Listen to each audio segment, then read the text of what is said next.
गोबर के हाथ के थाप मार दी और वह चल दिया। चलते चलते दूर देश में पहुंचा।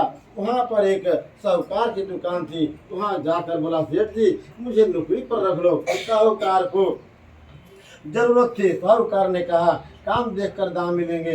साहूकार की नौकरी मिली। वह सवेरे 7 बजे से 12 बजे रात तक काम करने लगा। पूरे दिन में दुकान का लेन देन, हिसाब किताब, ग्राहकों की माल बेचना, सारा काम करने लगा। साहूकार के 7-8 नौकर थे, वे सब चक्कर खाने लगे। वह बहुत होशियार बन गया। सेठ ने भी काम देखा और 3 महीने में ही उसे मुनाफे का साझेदार बना दिया। 12 वर्ष में वह नामी सेठ बन गया और मालिक सारा कारोबार उस पर छोड़कर बाहर चला गया। प्रेम से बोले संतोषी माता की जय। इधर बहू पर क्या बीती सो सुनो। सास ससुर उसे दुख देने लगे। सारी गृहस्थी का काम कराकर उसे लकड़ी लेने जंगल में भेजते। इस बीच घर की रोटियों के आटे में से जो भूसी निकलती उसकी रोटी बनाकर रख दी जाती और फूटे नारियल की नरेले में पानी। इस तरह दिन बीते रहे। एक दिन वह लकड़ी लेने जा रही थी कि रास्ते में बहुत सी स्त्रियां संतोषी माता का व्रत करती दिखाई दी। वहाँ वह खड़ी होकर कहने लगी, बहनों यह तुम किस देवी का व्रत करती हो और इसके करने से क्या पुण्य होता है? इस व्रत को करने की क्या विधि है? यदि है तुम अपने इस व्रत को विधान मुझे समझा कर कहोगी तो मैं तुम्हारा बड़ा उपकार मानूंगी।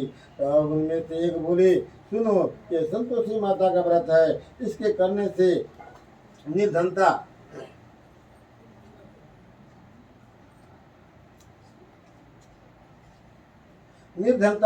दरिद्रता का नाश होता है, लक्ष्मी आती है, मन की चिंताएं दूर होती है, घर में सुख होने से मन को प्रसन्नता और शांति मिलती है, पुत्री का पुत्र मिलता है, पति बाहर गया हो तो शीघ्र आता है, कुमारी कन्या को मनपसंद वर मिलता है, राजद्वार में बहुत दिनों से मुकदमा चलता हो तो समाप्त हो जाता है, कलह कलेश की निवृत्ति हो जाती है, सुख शांति हो, घर में धन जमा हो, तो पैसा जायदाद का लाभ होता है तथा और मन में जो कुछ कामना हो सब संतोषी माता की कृपा से पूरी हो जाती है। इसे संदेह नहीं। वह पूछने लगे, यह व्रत कैसे किया जाए? यह 5.25 रुपये का लेना या 10.25 रुपये का भी सहूलियत के अनुसार लेना, बिना परेशानी श्रद्धा प्रेम से जितना भी बन सके सवैया लेना चाहिए। 5.25 रुपये की 5 रुपये से 10 रुपये तथा इससे भी ज्यादा शक्ति और भक्ति के अनुसार गुड़ और चना लें। और शुक्रवार को निराहार रह कथा कहना सुनना, इसके बीच कर्म टूटे नहीं, लगातार नियम पालन करना।